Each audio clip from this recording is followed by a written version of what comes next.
Hi friends, ఇవాళ మనం మన తెలుగు సంవత్సరాది అయిన ఉగాది పండుగ విశిష్టత గురించి తెలుసుకుందాం. తెలుగువారు జరుపుకునే అత్యంత ముఖ్యమైన పండుగలలో తెలుగువారి తొలి పండుగ అయిన ఉగాది ఒకటి. అత్యంత శ్రేష్టమైన ఈ ఉగాది పండుగను ప్రతి సంవత్సరం చైత్ర శుద్ధ పాడ్యమి నాడు జరుపుకుంటారు. ఈ ఉగాది పండుగను తెలుగు సంవత్సరాది అని కూడా అంటారు. ముఖ్యంగా ఈ పండుగను ఆంధ్రప్రదేశ్, తెలంగాణ, కర్ణాటక, తమిళనాడు, మహారాష్ట్రాలలో ఎంతో వైభవంగా జరుపుకుంటారు. చైత్ర శుద్ధ పాడ్యమి రోజున బ్రహ్మ సృష్టిని నిర్మించాడని ప్రజలు నమ్ముతారు. అంతేకాకుండా చైత్ర నవరాత్రులు ఈ రోజు నుండే ప్రారంభమవుతాయి. కావున కొత్త జీవితానికి నాందిగా ఈ పండుగను జరుపుకుంటారు. ఊ అంటే నక్షత్రం, గా అంటే గమనం.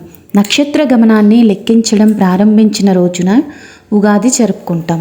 ఈ రోజున ప్రజలు ఉదయాన్నే లేచి ఇల్లు వాకిళ్ళు శుభ్రం పరిచి తలంటు స్నానం చేసి గుమ్మాలను పూలతోనూ మామిడాకులతోనూ అలంకరిస్తారు. ఉగాది పచ్చడి ఈ పండుగకు చాలా ప్రత్యేకమైనది. ఇది షడ్రుచుల సమ్మేళనం. అందరికీ ఉగాది శుభాకాంక్షలు.